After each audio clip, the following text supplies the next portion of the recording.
Breaking news చూస్తున్నాం. TDP Janasena పార్టీలకు ఒకేసారి షాక్ తగిలింది. టీడీపీకి కొన్నాళ్లుగా దూరంగా ఉంటోన్న సీనియర్ నేత సతీష్ రెడ్డి వైసీపీలో జాయిన్ అయ్యేందుకు సిద్ధమయ్యారు. వైఎస్ జగన్ సమక్షంలో ఫ్యాన్ క్రింద చేరిపోయారు. ఇక మరోవైపు మాజీ మంత్రి చేగొండి హరిరామ జోగయ్య కుమారుడు జనసేన పీఏసీ సభ్యుడిగా ఉన్న చోగండి సూర్యప్రకాష్ వైసీపీలో చేరేందుకు రెడీ అయ్యారు. పార్టీ తీరుపై ఇద్దరు నేతలు తీవ్ర అసంతృప్తి వ్యక్తం చేస్తున్నారు. టీడీపీ తీరును సతీష్ రెడ్డి, జనసేన పార్టీ తీరును సూర్యప్రకాష్ తప్పుపడుతున్నారు.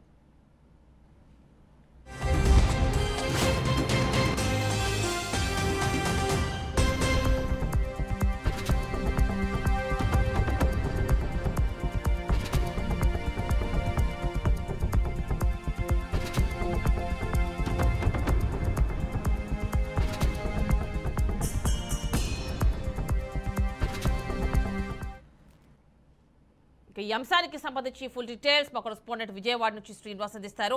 శ్రీనివాస్, చెప్పండి. ఇప్పుడు మనం చూసినట్లయితే టీడీపీ నుంచి, జనసేన నుంచి అటు సతీష్ రెడ్డి కావచ్చు, సూర్యప్రకాష్ కావచ్చు వైసీపీలో జాయిన్ అయిపోయారు. ఫుల్ డీటెయిల్స్ ఇవ్వండి. అసలు ఇప్పటికే హరిరామ జోగికి పవన్ కళ్యాణ్ నడిచినటువంటి ఏదైతే పొలిటికల్ వార్ ఉందో ఆ వార్లో భాగంగా హరిరామ చేగొండి సూర్యప్రకాష్ ఈ రోజు వైసీపీలో చేరుకున్నట్టు చెప్పుకోవచ్చు. అదే విధంగా సతీష్ రెడ్డి కూడా ఈ రోజు వైసీపీలో చేరినటువంటి నేపథ్యం కనిపిస్తుంది. వీరిరువు కూడా ఈ రోజు ముఖ్యమంత్రి సమక్షంలో కొద్దిసేపటికైతే వైసీపీ తీర్థం పుచ్చుకున్నారు. అయితే అక్కడ ఉన్నటువంటి రాజకీయ పరిణామాలు, ప్రాంతీయంగా వాళ్ళు ఉన్నటువంటి ఆ నియోజకవర్గాల్లో పరిస్థితులు అనుకూలించకపోవడం, మరొకసారి అటు టీడీపీ నుంచి వాళ్ళకి అవకాశాలు రాకపోవడం, ఇది సూర్యప్రకాష్ అంశాన్ని తీసుకుంటే కనుక ఏదైతే చేగొండి హరిరామయ్య మొదటి నుంచి కూడా పవన్ కళ్యాణ్ గారికి ఇస్తున్నటువంటి సూచనలు, సలహాలు ఏవైతున్నాయో వాటిని పాటించకపోవడం, ఆయన వ్యూహం తనకు వదిలేయాలంటూ కూడా సీనియర్లు అయినప్పటికీ కూడా ముద్రగడ పద్మనాభ కావచ్చు, అదేవిధంగా చేగొండి హరిరామయ్య కావచ్చు, సీనియర్లు అయినప్పుడు కూడా వాళ్ళ సలహాలు సూచనలు ఏవైతున్నాయో అవి ప్రాక్టికల్ గా ఎక్కడా కూడా గ్రౌండ్ లో వర్కౌట్ కావు. పూర్తి స్థాయిలో 2024 కురుక్షేత్రంలో పోరాటం చేయాలంటే జనసేనకు కావాల్సినటువంటి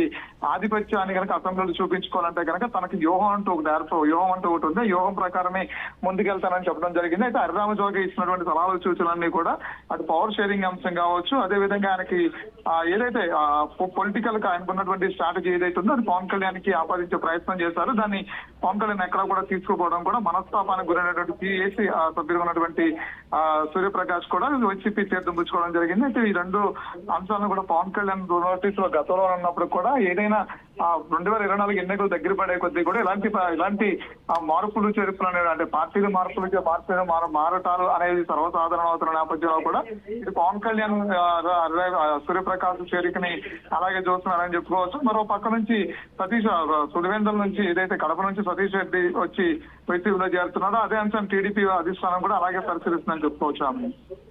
అంటే ఇప్పుడు హరిరామ జోగయ్య పవన్ కళ్యాణ్ ఏమన్నా సరే నేను నా సపోర్ట్ అయితే మీకే ఉంటుంది అంటున్నారు. మరి ఆయన కుమారుడు ఇప్పుడు సూర్యప్రకాష్ చూస్తే ఆయనేమో వైసీపీలో జగన్ సమక్షంలో జాయిన్ అయిపోయారు. ఎలా చూడాలి?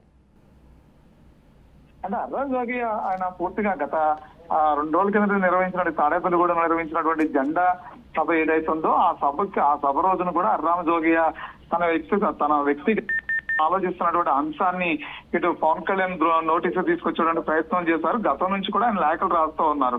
ఆ లేఖల సారాంశం అంతా కూడా పూర్తి స్థాయిలో పవర్ షేరింగ్ అనే అంశాన్ని పవన్ కళ్యాణ్ పరిశీలించాలి, పవర్ షేరింగ్ దిశగానే అడుగులు వేయాలి, 2024 ఎన్నికలు ప్రతిష్టాత్మకం అంటూ కూడా ఆయన చెప్తున్నటువంటి నేపథ్యం. మరో పక్క నుంచి పవర్ షేరింగ్ తో పాటు సీట్ల పంపిణీ ఏదైతే ఉందో, సర్దుబాటు ఏదైతే ఉందో ఆ సర్దుబాటు కూడా పూర్తి స్థాయిలో జనసేనకి దాదాపుగా అంటే 50-60 రేషియోలో కూడా సీట్లు పంపిణీ అంతా ఉండాలి. ఎట్టి పరిస్థితుల్లో కూడా 80 సీట్లు తగ్గకుండా కూడా జనసేన పోటీ చేయాల్సిన పరిస్థితి ఉంటుంది.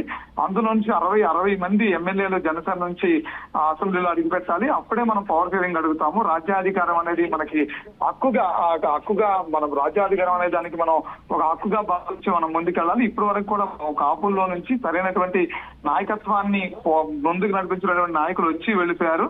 ఇక ఇప్పుడున్నటువంటి పరిస్థితుల్లో పవన్ కళ్యాణ్ పార్టీని స్థాపించడమే కాకుండా 10 సంవత్సరాలుగా పార్టీని నొప్పుతూ జనాల్లో బలంగా ఉన్నారు కాబట్టి ఈసారి కాపు ఓటు శాతం పెరగడం జరిగింది. అదేవిధంగా పవన్ కళ్యాణ్ కూడా ఓటు శాతం పెరగడం జరిగింది కాబట్టి దాన్ని దృష్టిలో పెట్టుకుని రాజకీయాలు చేయాలంటూ కూడా ఆయన ఎతో చెప్పేటువంటి ప్రయత్నం చేశారు.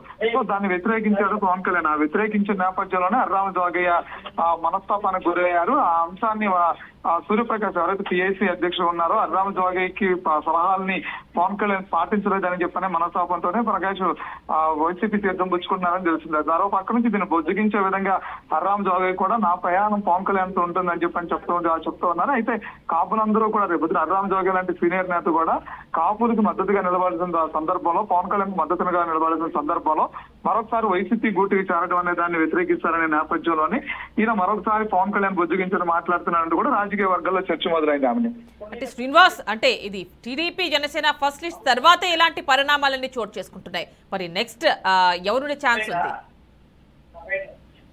ప్రస్తుతానికైతే దాని మీద మనం ఏ క్లారిటీ ఇవ్వలేనటువంటి పరిస్థితి ఉంది. అయితే ఇప్పటి వరకు జరుగుతున్నటువంటి పరిణామాలన్నీ కూడా ఒక్కొక్కటిగా అన్ని పార్టీల నుంచి కూడా మార్పులు చేర్పులు సర్వసాధారణ అయిపోయిన నేపథ్యమే కనిపిస్తుంది. ఈ నేపథ్యంలోనే ఇటు ఏదైతే పవన్ కళ్యాణ్ విడిచివెళ్ళినటువంటి నాయకులు ఎవరైతే ఉన్నారో వాళ్ళందరినీ కూడా మొదటి నుంచి పవన్ కళ్యాణ్ చెప్తున్నటువంటి నేపథ్యం, ఆ యొక్క వ్యూహం తనకు వదిలేయన నేపథ్యంలో కూడా ఎవరు వచ్చి వెళ్ళిపోయినప్పుడు కూడా పార్టీ నేను అక్కడ ఎక్కడా కూడా అంశాన్ని సీరియస్ గా తీసుకోనని చెప్తున్న నేపథ్యం. మరో పక్క నుంచి టీడీపీ అధిష్టానం కూడా అదే అంశాన్ని ఫాలో అవుతున్నటువంటి పరిస్థితి. ఇప్పటి నుంచి వైసీపీలో చేరికలు నామమాత్రంగానే కనిపిస్తున్నాయి. ఫస్ట్ నుంచి కూడా అదే టీడీపీ జనసేన చేరికలు మాత్రం ఎక్కువ కనిపిస్తాయి. అయితే వైసీపీలో అసంతృప్తుల పర్వం కూడా ఎక్కువ ఉన్నటువంటి పరిస్థితి కూడా ఉంది. ఆనంద్.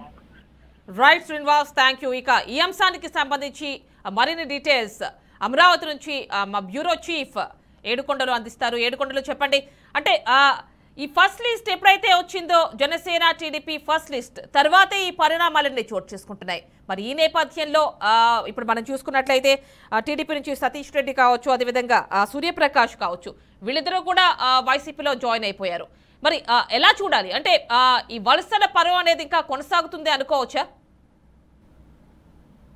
ఖచ్చితంగా ఈ వలసల పర్వం అనేది కొనసాగుతుంది. ఎందుకంటే ఇప్పుడు జనసేన అధినేత పవన్ కళ్యాణ్ తీసుకున్నటువంటి నిర్ణయంతో ఒక్కసారిగా ఈ జనసేన క్యాడర్ లో పూర్తిగా అసంతృప్తి జ్వాలలు అయితే తగులుకుంటున్నాయి. ముఖ్యంగా ఇప్పుడు ఏదైతే జనసేన పార్టీ పిఎస్సి సభ్యులు చేగొండి సూర్యప్రకాష్, ఈయన చేగొండి హర్రామ జోగయ్య కాపు సంక్షేమ సేన రాష్ట్ర అధ్యక్షుడికి కొడుకు, స్వయంగా అలాగే మాజీ మంత్రి అయినటువంటి హర్రామ జోగయ్య కొడుకు. ఇతను అటు పశ్చిమ గోదావరి జిల్లా వ్యాప్తంగా కూడా ప్రత్యక్ష రాజకీయాల్లో వీరు కుటుంబానికి మంచి పేరుంది. అలాగే వీరి ద్వారా జనసేనకి ఇప్పటి వరకు కూడా మంచి పట్టున్నటువంటి పరిస్థితి. జనసేనకి సంబంధించి కాపు సంక్షేమ సేన నాయకులు ఎవరైతే ఉన్నారో వారు ఇప్పటి వరకు కూడా జనసేనకు ఆర్థిక బలాన్ని అందించినటువంటి వారిలో సూర్యప్రకాష్ ఒకరు. అయితే ఇప్పుడు సూర్యప్రకాష్ తో పాటు అటు సతీష్ రెడ్డి కూడా ఇటు జనసేన వీడి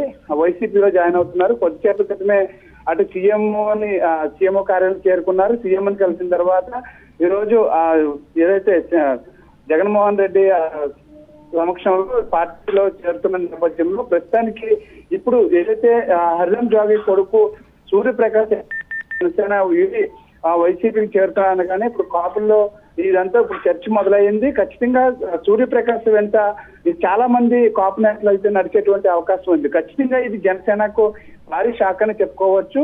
ముఖ్యంగా జెండా సభలో మాట్లాడినటువంటి పవన్ కళ్యాణ్ వ్యాఖ్యలకు తీవ్ర మనస్తాపానికి గురయ్యామని కూడా ఇప్పటికే అటు హర్రామ జోగయ్య ప్రకటించడం, అలాగే రైట్, థ్యాంక్ యూ ఏడుకొండలు.